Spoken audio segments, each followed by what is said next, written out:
C લેંગ્વેજના features છે.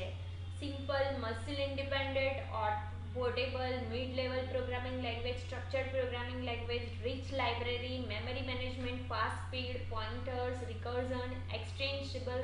તો આ બધા એના ફીચર્સ છે. આમાંથી અત્યારે તમે સ્ટાર્ટિંગમાં સી લેંગ્વેજ વિશે તમને 10% બી વસ્તુ સમજ પડે તો ટેન્શન લેવાની જરૂરત નથી. તમે જેટલી સમજ પડે છે એટલું સમજ પાડો.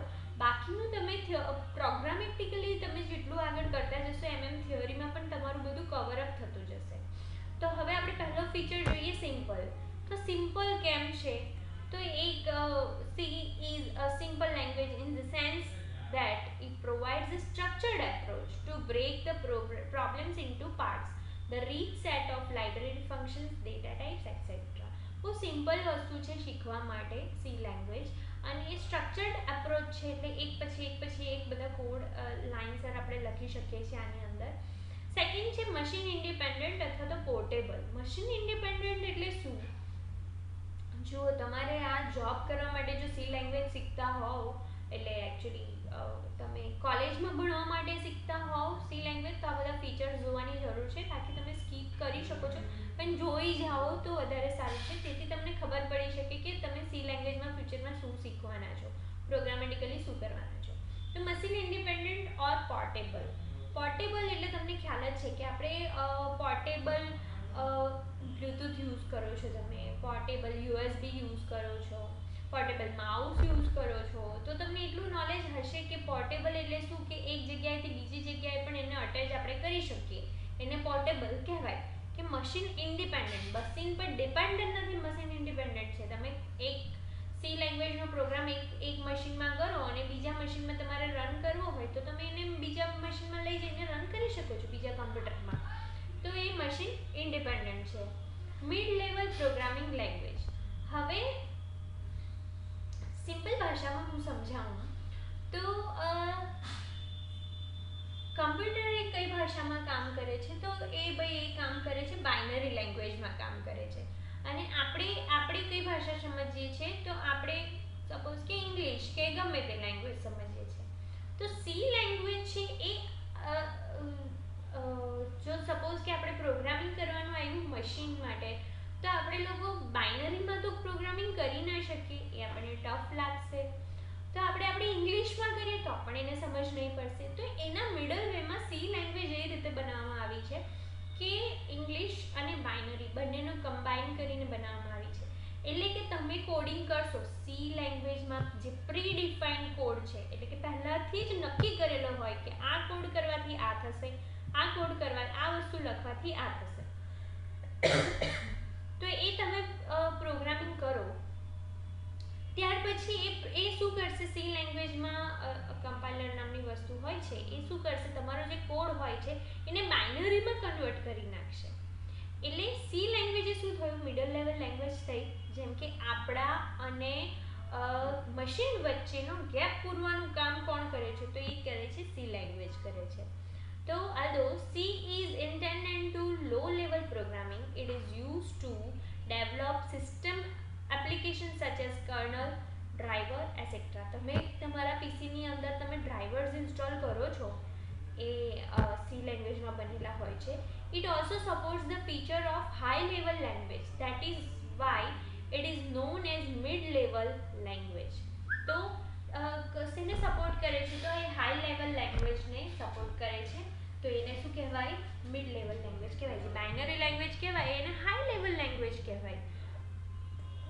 તો મિડલ લેવલ લેંગ્વેજ અને કહી શકાય, મિડ લેવલ લેંગ્વેજ. બીજું શું છે? Structured programming language. તો C is a structured programming language in the sense that we can break the program into parts using function. તમે કોડ કરશો ત્યારે તમને ખ્યાલ આવી જશે કે આનો કહેવાનો મીનિંગ શું છે, કે આપણે લોકો બધા પાર્ટ્સમાં ડિવાઈડ કરી શકીએ છીએ અને ઇઝીલી સમજી શકીએ છીએ કે આ કોડ શેનો છે ને આ કોડ શેનો છે, તો એ સમજી શકીએ છીએ. એ આગળ જતાં આપણે જોઈશું એટલે તમને ખ્યાલ આવશે. Rich library.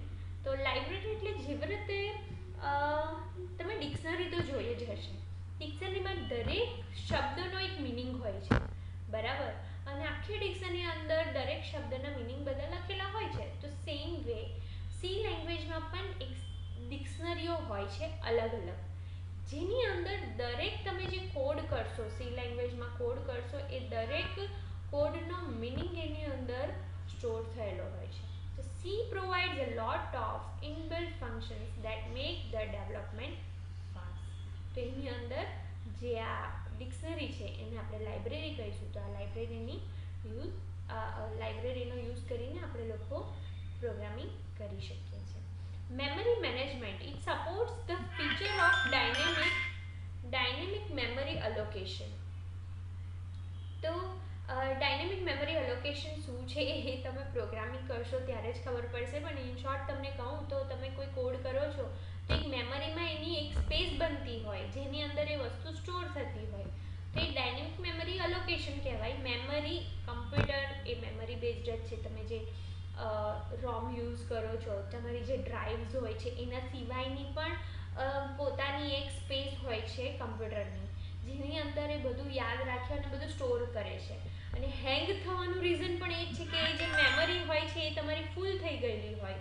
જ્યારે સ્ટોર કરવાની બહુ બધા પ્રોગ્રામ્સ એક સાથે તમે ઓપન કરી નાખો અને ઓપન કરો એટલે બહુ બધું ઓપન કરવાના કારણે એ મેમરી એની ફૂલ થઈ ગઈ હોય તો એના કારણે હેંગ થાય. એ જ વસ્તુ આની અંદર છે. Speed. The compilation and execution time of C language is fast since there are lesser inbuilt function and hence the lesser overhead. તો આ એનું ઇનબિલ્ટ ઓછા ફંક્શન્સ હોય છે એના કારણે એનું એક્ઝિક્યુશન બહુ ફાસ્ટ થતું હોય છે. તો આ એના ફીચર થયા. હવે છે પોઇન્ટર.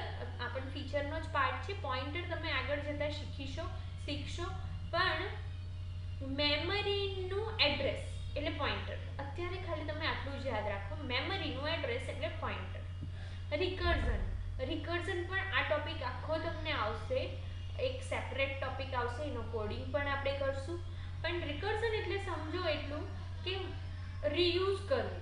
એક કોડ કર્યો અને એને સેમ વસ્તુ આપણે લોકો રીયુઝ કરતા જઈએ એને રિકર્ઝન કહી શકશું. એક્સટેન્સિબલ. તો સી લેંગ્વેજ એ નવા ફીચર બહુ જલ્દી એડોપ્ટ કરી લે છે, એના કારણે એની અંદર આપણે બીજા ફીચર એડ કરીને નવું પણ બનાવી શકીએ છીએ. તો સી લેંગ્વેજ વિશે આપણે સમજી ગયા, એના ફીચર્સ આપણે જોઈ ગયા. હવે આગળના નેક્સ્ટ લેક્ચરમાં અત્યારે આપણે નથી કરવાનું, આપણે પછી કરીએ. નેક્સ્ટ લેક્ચરની અંદર આપણે લોકો સી લેંગ્વેજ વિશે બીજું ઘણું બધું શીખીશું. તો ટિલ ધેટ થેન્ક યુ.